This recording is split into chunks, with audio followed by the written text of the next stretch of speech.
From Washington, the McLaughlin Group, the American original. For over 3 decades, the sharpest minds, best sources, hardest talk. Hello and welcome to the McLaughlin Group. I'm Siraj Hashmi with the Washington Examiner, pinch hitting for Tom Rogan this week. I'm joined by our regular panelists, Pat Buchanan, syndicated columnist, Eleanor Clift with the Daily Beast, Clarence Page with the Chicago Tribune, and our special guest this week is Amber Athey, Washington editor for The Spectator. Let's get into issue 1, Rally Up. When you do testing to that extent, you're going to find more people, you're going to find more cases. So I said to my people, slow the testing down, please. President Trump is back on the campaign trail, reveling in his rallies. But the president faces a growing threat from Joe Biden. After all, the Real Clear Politics average of polls suggests that Biden now leads Trump in all the battleground states, par North Carolina.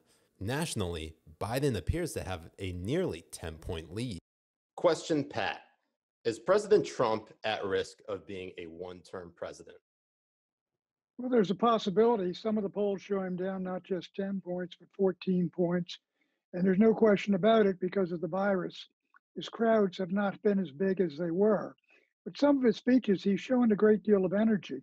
But I think this, Siraj, what is happening now, I think events may be overtaking the polls or giving a possibility of real change. You got a real pogrom against American presidents and American heroes underway. All 4 presidents on Mount Rushmore have had statues of their own desecrated or smashed or brought down. Washington, Jefferson, Lincoln, TR, General Grant, statues been attacked as well. Andrew Jackson's in Lafayette Park. So I think we're in the middle of something that could really influence the election one way or another. And I think it's a tremendous problem for the Democratic Party because these crowds, these mobs are part of their constituency. Eleanor. I don't see things that way at all.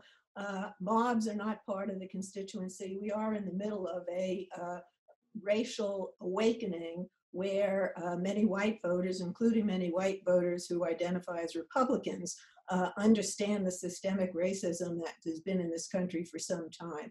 Granted, there are some excesses, and I think the Democrats have to be wary of that. But in general, this is a good cause that is being fought. And the news of this week is the low turnout at Trump's rally and his declaration that he asked his advisors to slow down the testing. He doesn't want more testing. And meanwhile, on Tuesday, we had the 3rd highest daily number of coronavirus cases, I think 32,000. We are now peaking again, and the virus has moved south and west into red states. And you've got New York, New Jersey, and Connecticut basically saying, you want to come here into our states from some of those red states that are peaking, you're going to have to quarantine for 14 days. Amber, question to you. And, with respect to Eleanor's point about President Trump talking about coronavirus testing and slowing that down, and he was given an out by his aides saying that he was joking, and then he came back saying, I don't kid. Why do you think President Trump is making this the hill to die on?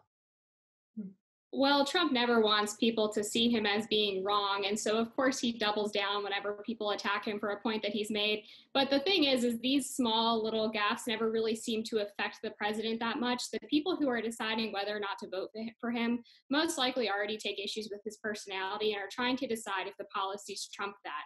And that's where these riots and mobs come in. The vast majority of the country believes that it is the president's job to restore law and order and use the National Guard if necessary to quell riots. So if Trump is seen as being a strong leader throughout this crisis, separate from the coronavirus, then that's going to give him a big boost heading into Election Day. Clarence. Well, the president's in trouble. He's had 2 or 3 bad weeks just leading up to the rally. He was in a dispute with many people who are saying you shouldn't hold this rally, including the governor of Oklahoma and other folks out there. The state was peaking already in coronavirus infections and cases. And he went ahead and had the rally anyway and flopped. This is something new. Is the Trump mystique broken? Well, it's certainly gone through a lot of pummeling here in recent days. And he himself seems, while he doesn't sound shaken, people have been replaying his arrival back on Chopper One there at the White House with tie undone and looking rather undone himself, and he hasn't got the old mojo back. I'm not saying he won't get it back, but the coronavirus is still with us. Cases are rising, especially in a lot of those southern red states that he needs. And now's the time most candidates, most incumbents are trying to reach out across the aisle to get swing voters, but he is putting a lot of money into states like Florida and Michigan. When it comes to Joe Biden, though, is there anything that he can do wrong in this case? Like, what would really ruin that gigantic lead he has in the polls right now? Well, you've got the major question, political question, I think, of this campaign. Has Joe Biden lost his marbles? Is he able to speak in a long, extended way, coherently and succinctly and persuasively? He's been hiding in his basement. Even Democrats believe that he's really lost not only a step or two, but a lot more than that. And I think when he comes out, if he's the old Joe Biden, I don't think he is, but if and when he comes out and shows he's not really up to this task, I think his lead could disappear almost overnight. The Democrats are worried about it. The fact, the way he moves, he doesn't move like Trump does. I mean, Trump spoke for an hour and 45 minutes, I think, in that first rally, and about an hour in the second rally. If we're going to start measuring content of marbles in the upper half of the head, I think Trump comes across unhinged most of the time. And, his effort to walk down the ramp at West Point, and he couldn't drink water with one hand. I mean, if those are the images that are going to go back and forth, I think Biden wins. But I think this campaign is not about that kind of character assassination. And I think many Americans, most Americans, are looking for an alternative to this president. And Biden is the closest to a generic individual. There's nothing about him to hate. There's nothing about him to dislike. And Pat, you told me that a long time ago. Well, and that remains true. And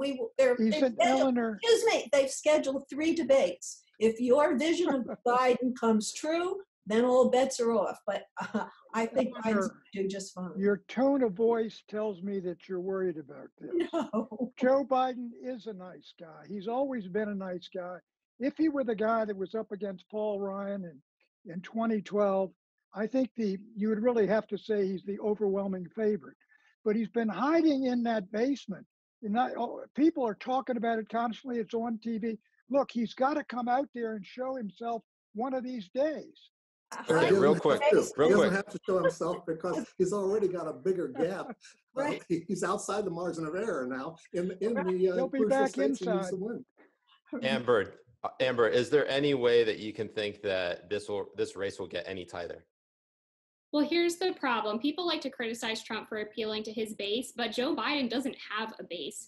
His biggest struggle heading into this election, when it's actually campaign season, time to have these debates, time for him to, as Pat says, get out of the basement, he's going to have to show people that they're voting for something and not just voting against Trump. This was a recipe for disaster for Hillary Clinton in 2016. She wasn't a candidate that convinced people to vote for her. She was someone who was against the opposition, and that's not a winning strategy for getting people out to the polls. Before we go to the next issue, quick round the table. I want to get your quick pick as of today. Pat, who do you think is going to win on Election Day? Toss up. Eleanor. Biden and Dems take the Senate. Amber. Biden has a base, by the way. Yes, he does. Yes. Amber, who's your pick? I go Trump. And Clarence. Well, I said I wouldn't make any more predictions after that last election we had. But just between you and me, Siraj, Biden is looking very good. If he can just keep going at the pace he's going right now. Meanwhile, Donald Trump spends over a dozen minutes just trying to explain how, yes, I really can walk down a ramp, and yes, I really can drink water. And he gets an applause for drinking water with one hand, like this is some great feat. I don't think he's the strongest candidate right now. Well, let's move on to issue 2 of Chops and Cops. Seattle moved to dismantle a so-called police-free zone after 3 people were shot and numerous other violent crimes reported. But in other cities across the nation, tensions between police officers and protesters remain high. And with the election beckoning, President Trump seems determined to present himself as the unrestrained candidate of law and order. Will Trump thrive on that foundation? Well, as Pat Buchanan wrote this week, quote, "Whatever happens in this election, the American people will not stay united around a party and a movement built on the proposition that America has been, from before its birth, a racist criminal enterprise." End quote. Eleanor, question to you. As Pat mentioned, one aspect of this particular movement has been the issue of statues. It originally started with Confederate statues, but now it's slowly moved to statues of slave owners. We're talking George Washington, Andrew Jackson, and Ulysses S. Grant. In your view, where does the line get drawn here? I live in the District of Columbia, and our mayor just had the police clear the zone around the White House where they were trying to mimic the police-free zone in Seattle. And the National Guard is also on standby here to protect the statues. That is appropriate. That's what mayors and governors and elected officials need to do. I listen with great respect to the protesters who have problems with the monuments. There was a gentleman in Baton Rouge the other day who argued to rename a high school named after Robert E. Lee. He persuaded the school board, but he also noted that all the streets around the high school are all named for Confederate generals. And we have asked a group of people in this country to live for a long time being insulted that, you know, they are somehow not as welcome as the people who fought the Civil War on the side that lost. And where does Donald Trump get off being so comfortable talking about our heritage when he's born in Queens, where I grew up, and he should have learned the same lessons about the South that I did in public schools, and it's really not the war of Northern aggression. So I think this is a complicated story. I don't like the fact that Arthur Ashe's statue was defaced because someone said, you deface our statues, we'll deface yours. So there has to be some order brought to this, but there are genuine grievances here that need to be listened to. And there's nothing more powerful than an idea who's come, and this idea is here and it's now. Amber. I just think that this shows us the issue was never really about statues to begin with. And, you know, conservatives were mocked for a really long time for suggesting that the removal of Confederate statues would be a slippery slope that would eventually lead to the removal of all of American history. And now that's exactly what's happening. We have religious figures being removed. We have great American presidents being threatened to have their statues removed. And this is an instance where if brave Americans don't stand up and say that enough is enough, this will eventually continue to the point where we are literally working with a blank slate, where every piece of historical art in this country is desecrated, destroyed, and removed from the public sphere. Clarence. I don't think it's that bad yet, but it is bad. I don't like tearing down statues. It is against the law, and people, let us not forget, are being arrested for doing this, and they're not doing their cause any good, especially when, as you mentioned, Arthur Ashe and other people. There was an abolitionist the other day. Forgive me for forgetting his name, but he was knocked down by some left-wing protesters. And I said, "You kids know anything about history?" It's really getting out of hand. But I don't think this necessarily reflects badly on the Democrats, despite efforts by folks on the right to act as if this sort of language and is mainstream Democratic Party. It is not. Most voters in this country have some common sense. What's remarkable is even while there were massive record-breaking peaceful demonstrations going on, we heard conservatives saying, they're rioting and looting. They were not at that point. But constantly this label has been brought out. That worked in 1968. It's not going to work now. I think we're going to see instead a lot of folks saying, telling these young people that, look, you're not helping your cause out here, and they're going to pull back. But at the same time, does Trump benefit from this? Joe Biden's been running as the guy who's going to return us back to normal again, and a lot of people want to get back to normal right now. Pat. Siraj, what the motivation for this is not love, it is hate. These people hate the America that was founded or was discovered by Columbus and the folks coming in from Europe. They hate the fact that the colonists were white and they took over this country and they built the greatest republic in the history of man. It's been envied by people all over the world. Look at who they're attacking, not only Columbus and the explorers, Washington and Jefferson and Jackson and Lincoln. Lincoln statue in Washington, D.C., they're trying to pull that down because it looks paternalistic. They're going after Teddy Roosevelt. They're going after all the great men and all the great names in this country because basically they hate America. They're contemptible human beings who love nothing. And so they go out and destroy. What have they ever built? Does anybody think any of these people down there, these vandals and thugs, going to have a statue built to them anytime, May I say anywhere? something, This Pat? is the greatest country in the history of the world. And I'd like to hear a little more of that from Clarence and Eleanor. Clarence, May I go say ahead. something, Pat? Those statues, a lot of folks are learning something from the history. Frederick Douglass didn't like that Lincoln statue that you're referring to. He made a memorable speech there anyway, but that statue's been called condescending. It shows Lincoln with a black man next to him who I know is it's 150 there from years the waist old, up. You know what I'm Clarence. When talking did it about? become an awful thing? Real quick to Eleanor. No, it's been an awful thing for over a century. However, out of respect for Lincoln, it has stood.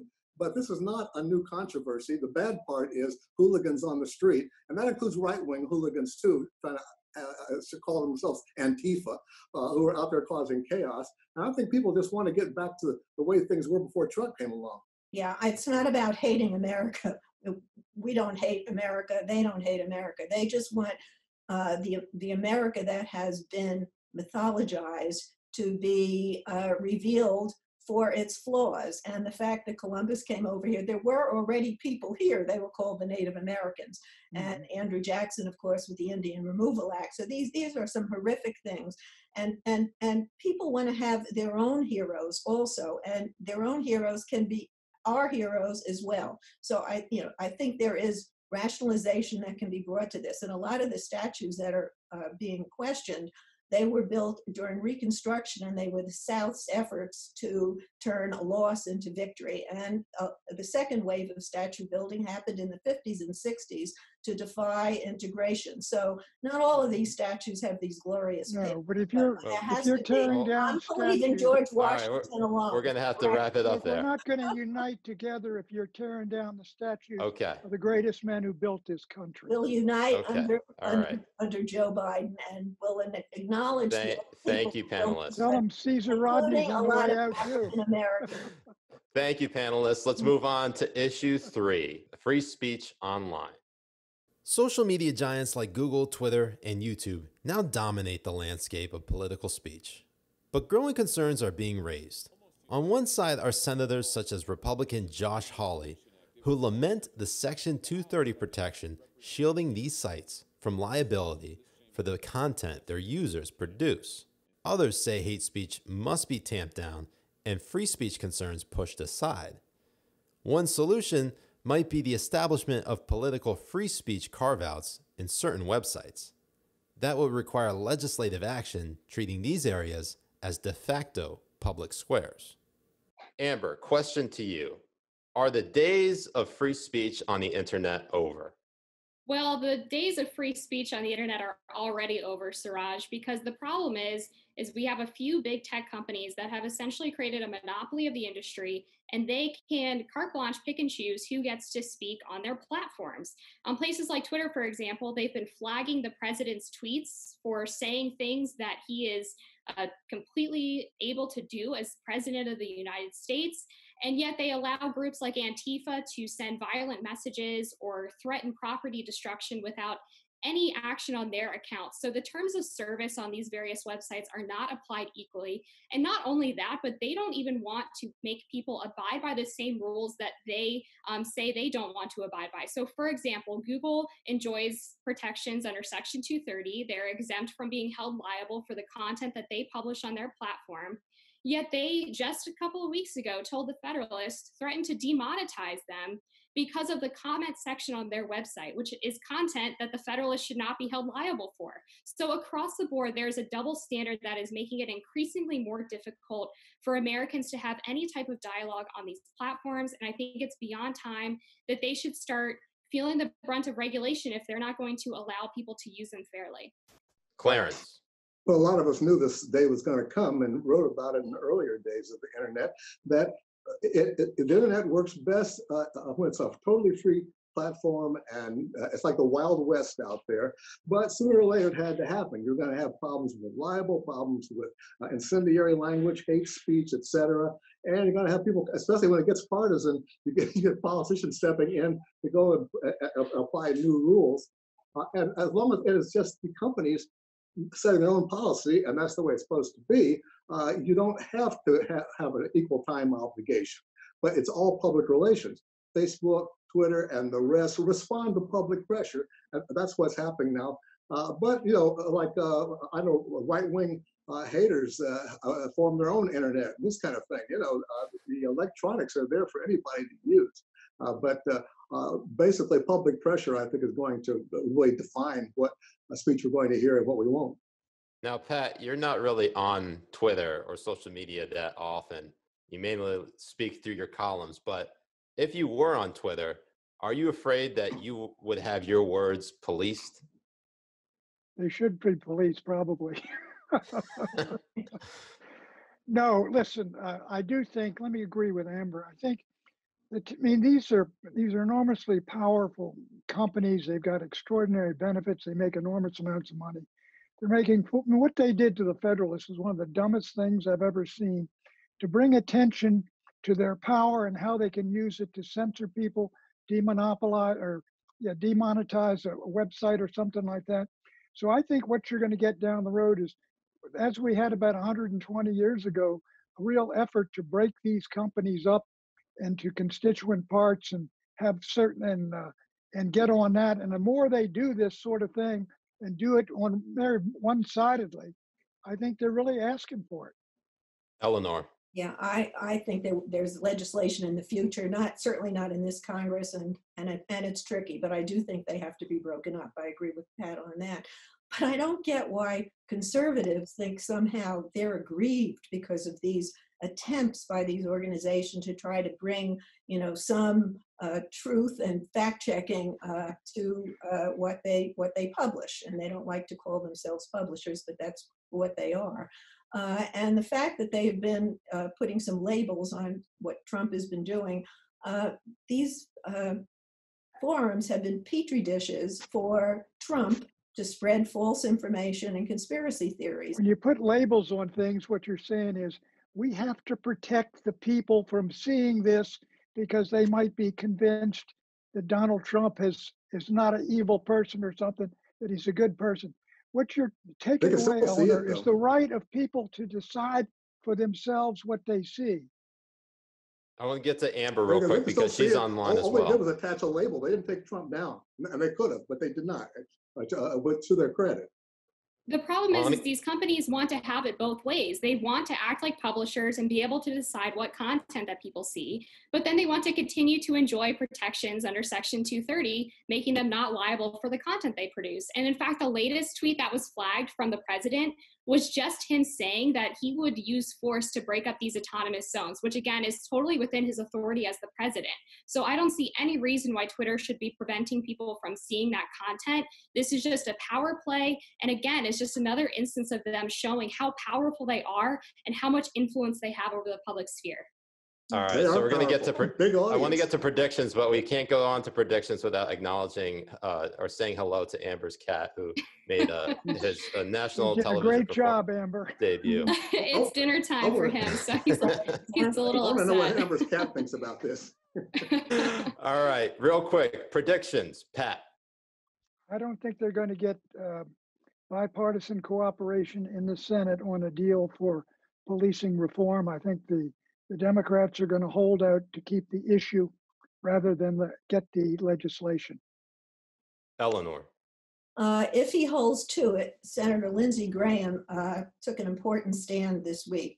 He said that he would not allow the replacement for the fired prosecutor from the Southern District of New York to be Senate confirmed without approval from the home state senators, which are 2 Democrats, which in effect freezes in place the assistant deputy prosecutor and allows the investigation of Rudy Giuliani, the president's lawyer, and other Trump-connected individuals to go on unimpeded. Amber. President Trump suspending H-1B visas, as well as making permanent changes to the program, like getting rid of the H-1B lottery and instead awarding them to the highest salary earners, is going to be a huge boon to American workers and will potentially help the economy rebound back to where it was back in January. Clarence. The negotiations over the crime bill or the police reform bill, excuse me, are indeed in the typical partisan logjam right now. And I think, especially on the critical issues that the Democrats want, I think they're better off just taking it to November and the voters. Clarence, after stealing my prediction, I'm going to go with a new prediction and say that you're going to see at least a couple of shutdowns in a few states after coronavirus cases go up. There won't be a nationwide shutdown, but there certainly will be some statewide shutdowns, which will slow the economic recovery. Thanks for watching. Bye-bye.